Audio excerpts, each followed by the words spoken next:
with the Kwanele app, and they'll tell us more about that. The numbers that you can use to be in conversation with us as per usual: 086 000 2032. That's the number you can call us on, or 061 410 That is our WhatsApp line. If you'd like to send through a WhatsApp message, feel free to do so. Let's take a quick break and then we come back and get into conversation.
In fact, this day in history, Miriam Makeba passed away back in 2008 on the back of a performance in Italy. But her memory lives on. And she's got, I think it's officially called the Miriam Makeba Home for Girls in Midrand.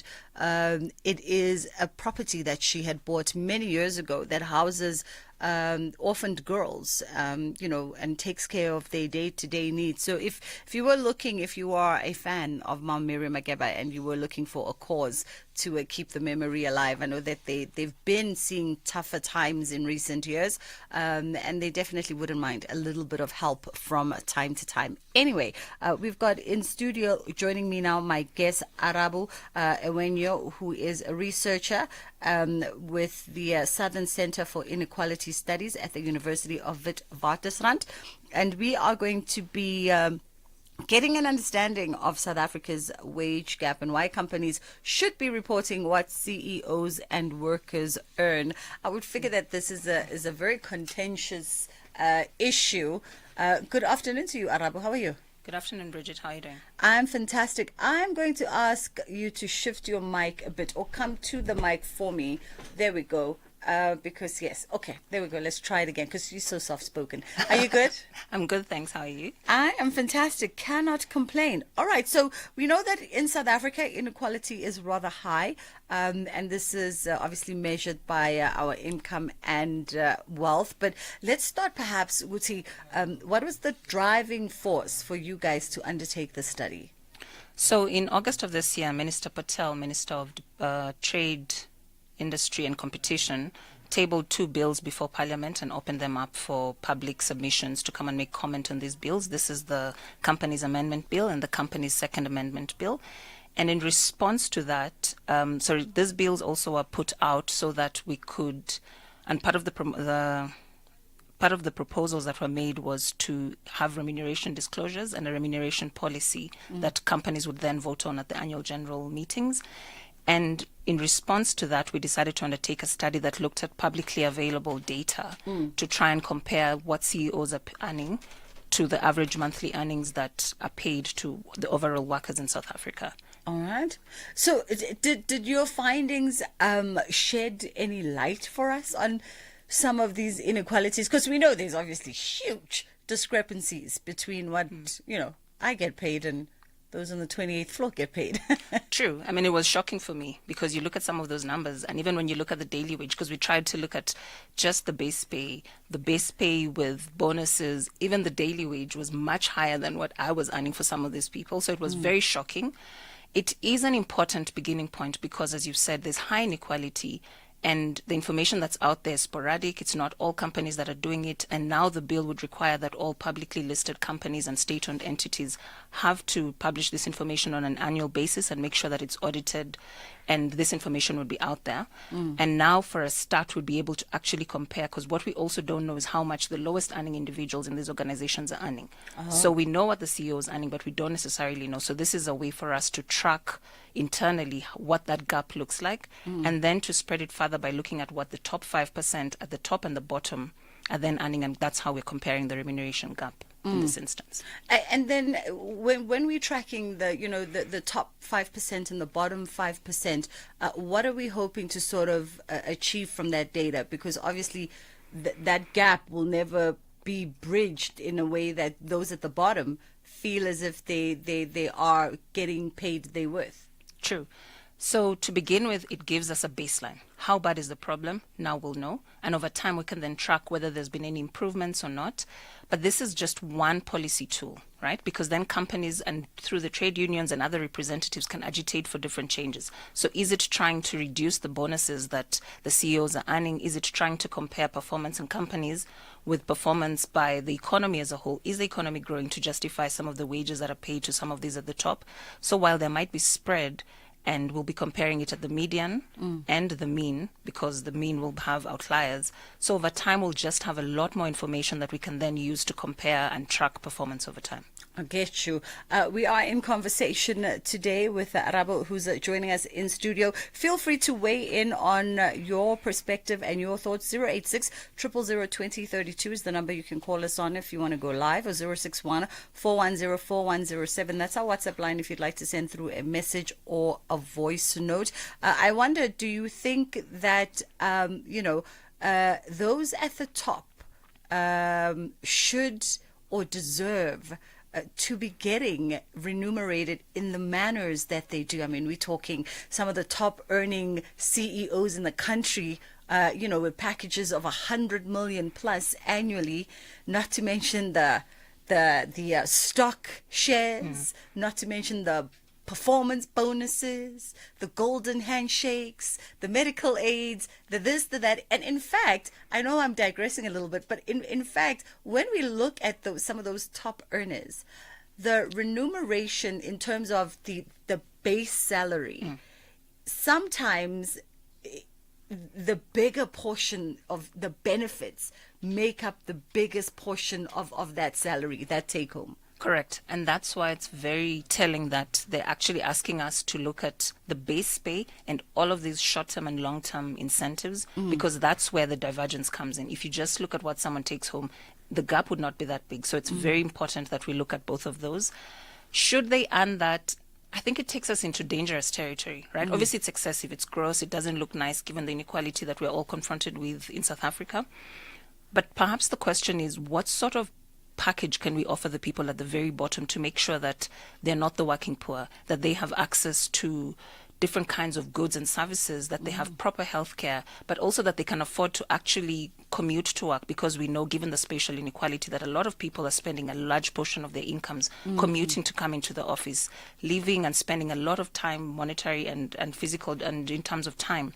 So there are very many ways to make sure that the people at the bottom also have proper packages that in some way reduce that gap, but also give them the dignity that they require as individuals. Yeah. We're going to take a quick break here, and you can more than share your perspective on our conversation. Do you think that, companies should be, it should be made compulsory, rather, for companies to be disclosing what the top earners, the CEOs, the MDs, the COOs earn annually? And do you think that will go a long ways towards bridging the wage gap in South Africa? Let us know your thoughts on 086 000 2032 or 061 410 4107. If we bring it on a more personal level, if you knew what the MD of your company was earning and what his benefits are, do you think that will make you sleep better at night as the one, slugging and pushing the hours away at work on a day-to-day basis? I wonder. I think I would be upset, if I'm being honest. Let's take a quick break here and we'll come right back.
perspective on our conversation.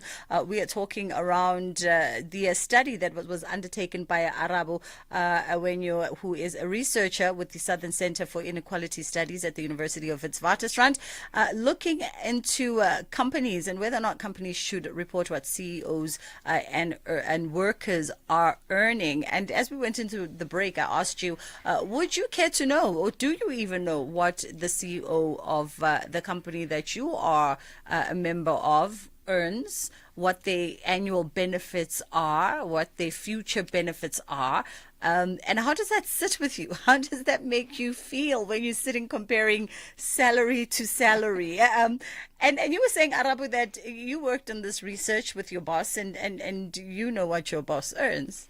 Because it's part of the annual report that's published every year, and it does make you feel something, but I think that we're remunerated differently because of the risk that he's expected to take versus what I'm expected to take. And it's okay. It's information. It doesn't bother me one way or the other. Yeah, yeah.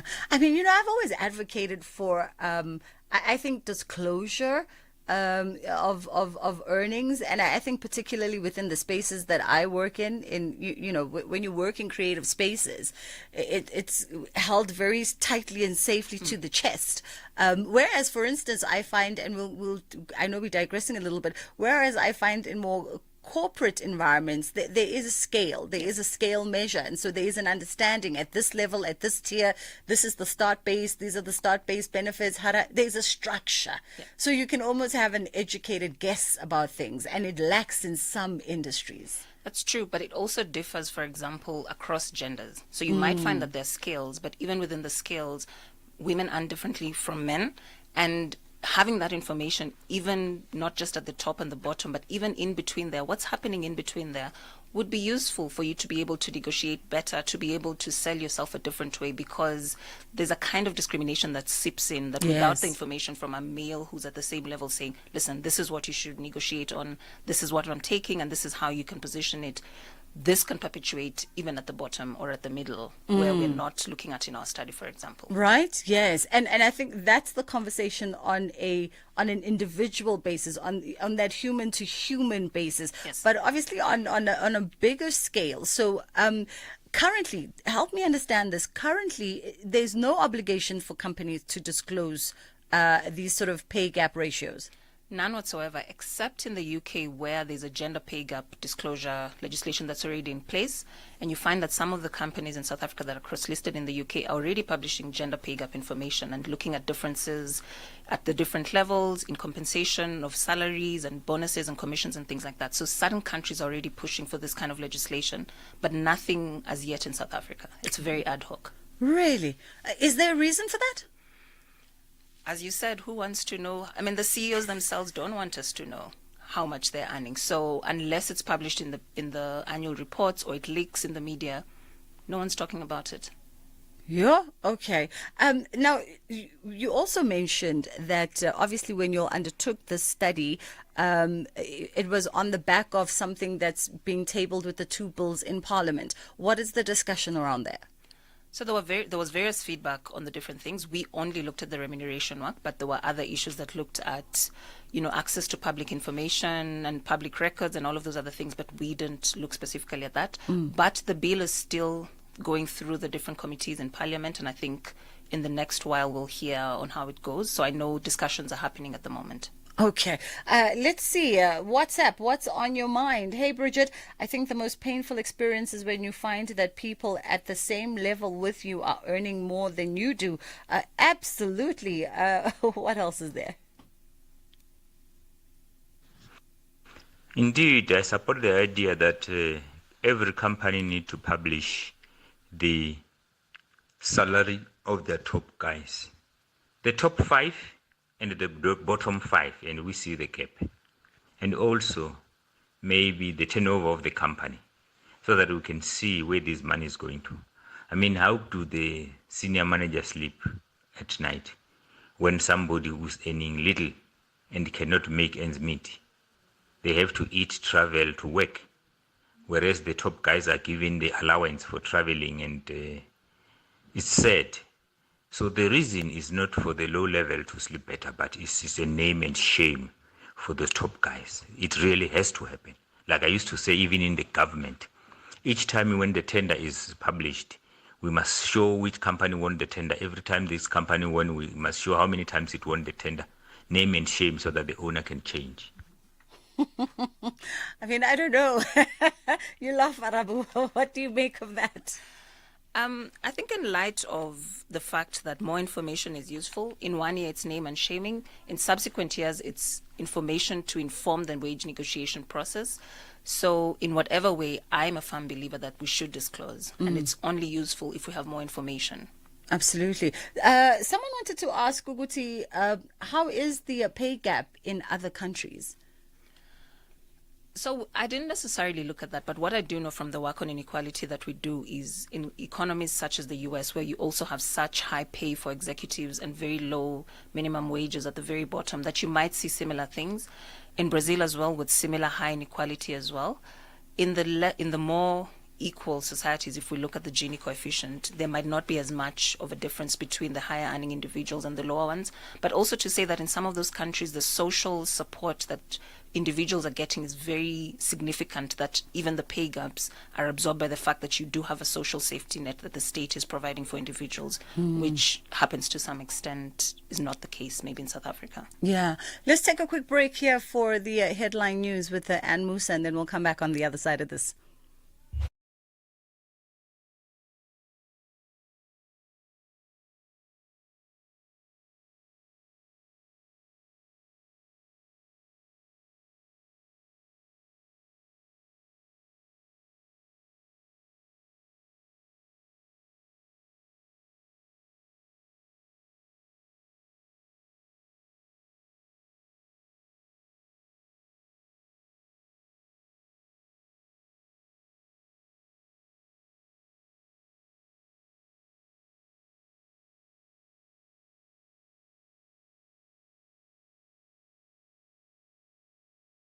In a conversation, talking around some of the findings coming out of this report, looking at why companies should report what CEOs and workers are earning, with Arabu joining us in studio. Just as we prepare to wind it down, I wonder, I know we spoke around, listed companies and private companies, but would you say that it's prudent for this kind of study to also be implemented within the civil space, or rather within the governmental space as well? Should we be knowing what those salary brackets are? Yes, we should. We should.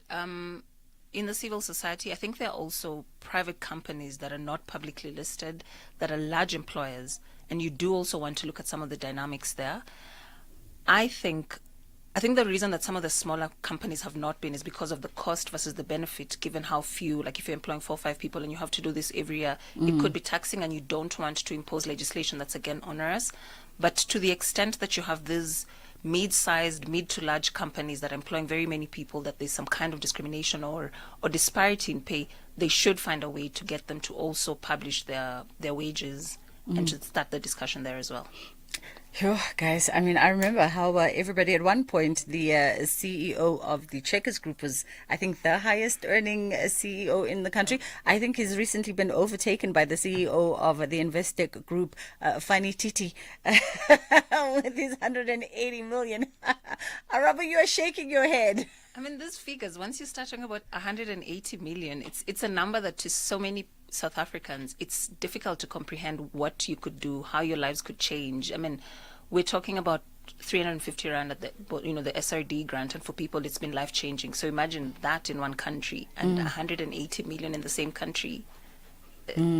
It just looks very different for different people in South Africa. It really does. Now, in terms of the study, let me ask you this. Let's double back to the bills, and I think we alluded to it, but what is missing from the bills in their current form, in as far as it relates to the data that you guys, correlated?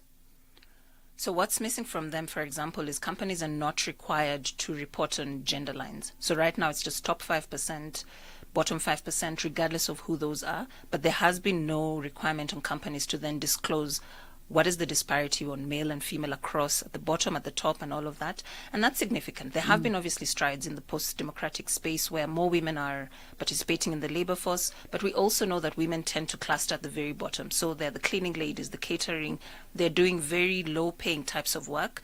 They're also taking on more caring responsibilities, and some of them are working part-time and on an hourly basis are earning less than men. So tracking that also, this was an opportunity for them to require this additional reporting element that would also just help us look at another element of inequality in the society. Also, given the dynamics in the labor market, we know that a lot of labor at the bottom is also outsourced. So you have individuals in these same, cleaning type jobs, catering, who are employed by temporary labor brokers. And they're not on the company's payroll. So, for example, if you included these people and actually tracked how much the company's wage gap looks like, it would look very different. But for now, it's only looking at people on the payroll, and these employees who, for all intents and purposes, are actually based at these companies are not included. And that also skews the ratio upwards to some extent. My final question, and I know this conversation is taking us all over the place. My final question, in an example like a UK, where there is disclosure, right? What are the learnings from that? When one looks at, if a company discloses, has there been significant change perhaps in how that wage gap ratio is structured, or how things are, I don't know, It's looking slow from what I've read about it. Since it's coming, I think it's only been there, less than 5 years. This change has been slow. But what's also happening are the conversations around these wages and the fact that companies are now held up to task, and shareholders can come and question, why is the disparity growing? Why is it changing? Companies are able to sell themselves where there's actually no pay gap, because you find in some of the analysis that actually women in some of these companies are actually earning more than men, and it's not taking the shape that we actually expected, that women were earning less. So there's been a lot of conversations. There's been slow change, but it has begun a shift. And companies are now realizing that they just can't go on as business as usual. It's not serving the society. Arabu, I appreciate the time with you this afternoon. That was Arabu Iwenyu, who is a researcher with the Southern Center for Inequality Studies at the University of Witwatersrand.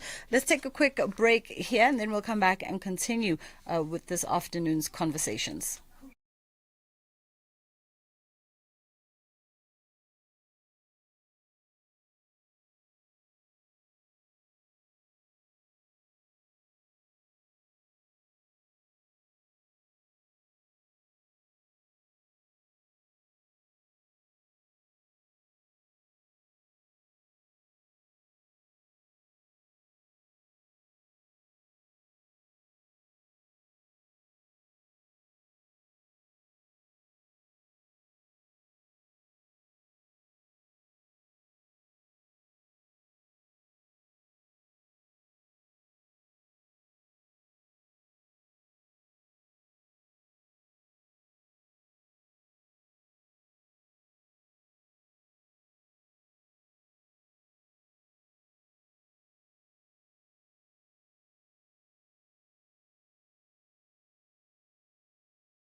A full circle with myself, Bridget Masinga, right here on SAFM, leading the conversation this afternoon. We are live streaming on all of our social media platforms. So if you happen to be on X, formerly known as Twitter, Facebook, as well as our YouTube page. You are more than welcome to go see our guests in Technicolor. We've got Sfiso Mnisi joining me in studio, and he's the senior lecturer in communications and media at the University of Johannesburg. It's the competition of universities today. And we are talking Izzy Kotane. Oh my goodness. I don't know. You obviously are listening to us. If you are a South African, particularly if you're a black South African, you've heard the term is Kotane. You've probably seen the videos on social media and YouTube, probably seen more than I have. What are your thoughts? What are your thoughts on this whole subculture of Ukota? Let us know your thoughts on 061-410-4107. Good afternoon to you, Sfiso. How are you doing today? A very good afternoon to you, Bridget, and our listeners at home. Thank you for having me. I'm doing very well. And how are you? I mean, I'm great. I'm great. I'm doing all right. Thank you. Let's talk. Is it for time? Sure. Can you sing? But because I don't know what to make of this subculture, and I remember seeing it come to prominence on the back of that big expose and documentary that came to light a few years ago. Yes. But I don't know what to make of it. I think Ikotane is one of the most bizarre subcultures to hit South Africa post 1994. And as you would know, Ikotane are predominantly black male youths who reside in South African townships. And one thing that is common amongst them is that they predominantly come from impoverished backgrounds.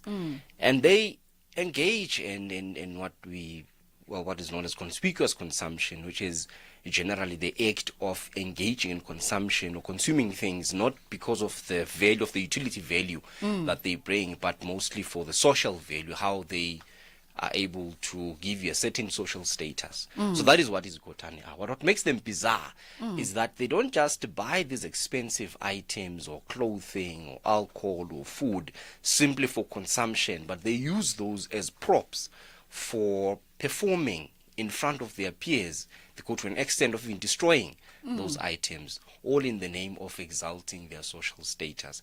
And that makes them, it's difficult to just accept a subculture of that nature in an emerging economy such as South Africa, where a lot of people are wallowing in poverty. Yeah. So the question is then why? And that's it. That's where, for me, I just miss it, because I'm like, on the one hand, I understand that a lot of these young children come from either, impoverished backgrounds or working class homes and communities. And yet here they are, as you said, indulging and engaging in this destructive sort of conspicuous behavior that also costs literal rands and thousands.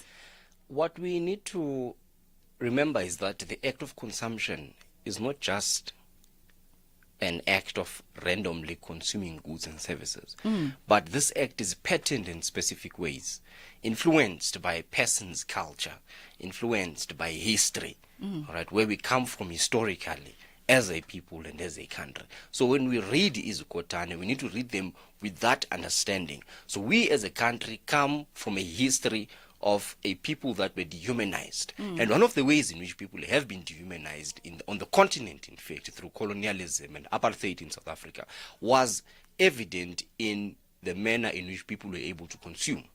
So consumption and race were conflated in South Africa. So how you were able to consume was dependent on your race, right? So fast forward to post-apartheid South Africa, the dream of the Rainbow Nation, the better life for all. But we find ourselves in a situation where not everyone is living that dream of a better life. So what do those people that are still in poverty, even though they were promised that there will be prosperity, what do they then do? They aspire to live lives that are divorced from poverty, right? They seek to live a life that demonstrates prosperity. And one of the ways in which people have come to demonstrate that they are free, it is through engaging in consumption. And you'll remember that post 1994, there was a rapid growth of the black middle class in the country. So what happens then to those that are not in that class? They tend to then live aspirational lives. So iZukhothana, they are a subculture, a small group, of course, but what they are showing us is an extreme nature of our society itself. Right? The desire to engage in consumption that suggests that you have made it in life, that you are free, because there's a tendency to link the idea of being free to prosperity. But okay. So in my trying to understand that, then, Sfiso, Yeah. then I think, but the elements of it where it's wasteful. You know what I mean? The elements of it where it's so you're buying a 5,000 rand shoe as a way of asserting your status in society, or you being performative of your aspirations, but you're burning the 5,000 rand shoe. It is aspirational in a sense. But my psychology says for me to, if I'm aspiring to be like a Dr. Precious Mutsipe Moloi, you know, I want to get that whatever French luxury brand that I work hard towards it in order to acquire it, in order to have it, to adorn it, to cherish it, to look at it. You know what I mean? Not to then rip it apart and throw it away. So the aspect of ripping these commodities apart, it is almost as if it is a critique on consumer culture. It is critiquing the culture itself. It is a form of a discursive resistance to the culture of consumption, to say that these are the things that people work hard to get. These are the things that people desire. But I will work hard to show that I can attain these things as well, and in the sense also elevate my social status amongst my peers. And what happens with iZukhothana, interestingly, is that the manner in which they acquire these commodities develops in them a certain work ethic, right? That has to do with their self-esteem as well. So not only do they work hard to attain things, to be able to consume in a particular manner, but that also grows them as individuals.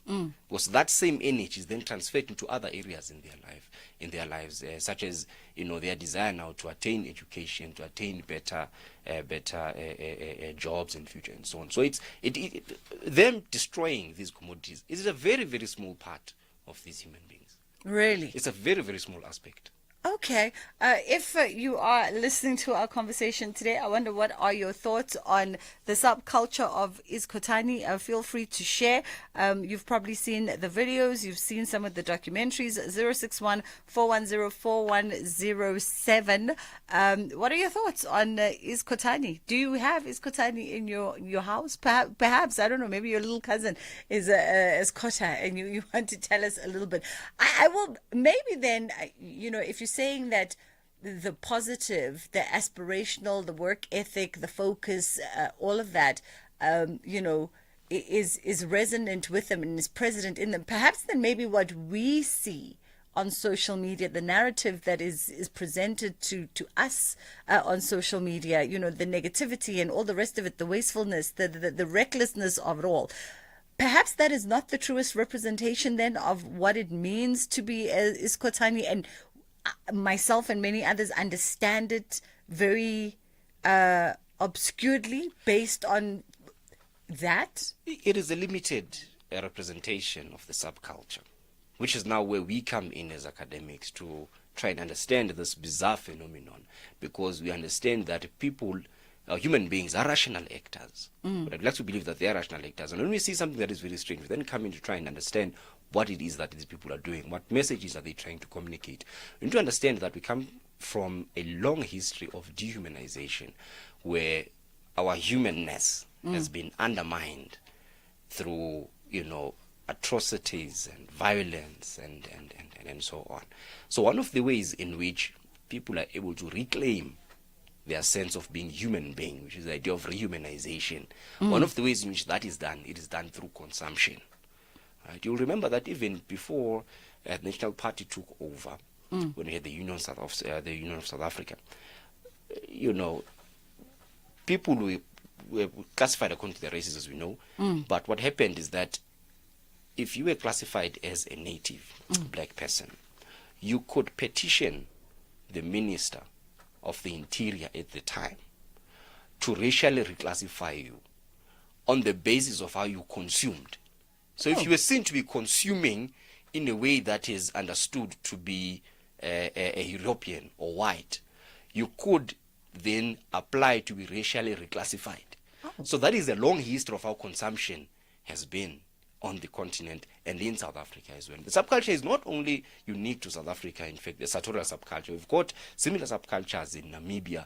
We've got similar subcultures in Congo. We have La Sapere, who also engage in conspicuous consumption while emerging from impoverished background. So it is an act of reclaiming a sense of being a human being, reclaiming your sense of being a person with dignity, because poverty on its own is a very, very dehumanizing state, and people often try to escape that state using various means, and one of which is consumption. And what we see in the act of Isikhothane is that attempt as well. So we need to read them with that understanding, with that historical background as well. Very interesting. And then obviously Isikhothane also quite different, right, from I've heard of Batini Omswenko or something to that effect, but a different understanding of what that is. Yes, so I mean, if you look at the South African context, if you think back to the 1950s, for example, we had Oswenka, where the word Umswenko comes from. Oswenka were predominantly migrant laborers here in Johannesburg, mainly in GP Town, who were also coming from the rural areas, brought to Johannesburg to work in the mines. But then they would hold amateur fashion show competitions, and they would wear expensive suits. Oh, Brentwood. Yes, Brentwood. I have a Brentwood as well. And they would wear these expensive Italian suits and compete, right, to see who was the most well-dressed amongst them. And the winner, of course, would get a cut of the door fee. But the money that you would win was not even half of what you would spend to participate in that competition. Then you ask yourself, why? There is a sense of accomplishment for these men that participate in this subculture. And that feeling itself makes a person notice that they've got a certain level of dignity. And it's an attempt to try and reclaim that dignity, which can be taken away through by poverty in some instances, and also by political oppression in some instances. So then consumption provides a vehicle for people to potentially reclaim their sense of self. It is an act to try and rehumanize their self. What we see, of course, on the media, how the subculture is being reported on, we focus, of course, on what grabs our attention, which is the destructive aspect of it. But it doesn't end there. It is only a small part. And if, in fact, we want to say, Isikhothane, they are destructive, in fact, you will notice that their behavior is just an extreme representation of the larger part of our society. I think, Sfiso, you've left us with something to think on, perhaps to shift our perspective a little bit as well. No doubt this subculture is not going anywhere. And I think with Gen X, they're going to claim it for themselves in a different way, perhaps, and give it a different labeling and push the envelope even a little bit further. Just looking at the time, I think, yes, it is time for us to wrap it up here and get into Kids Corner. So I appreciate you coming through. That was Sfiso Mnisi, who is a senior lecturer in communications and media. It's just gone 10 to 2 o'clock on the Full Circle. Kids Corner, and then the news coming up at the top of the hour.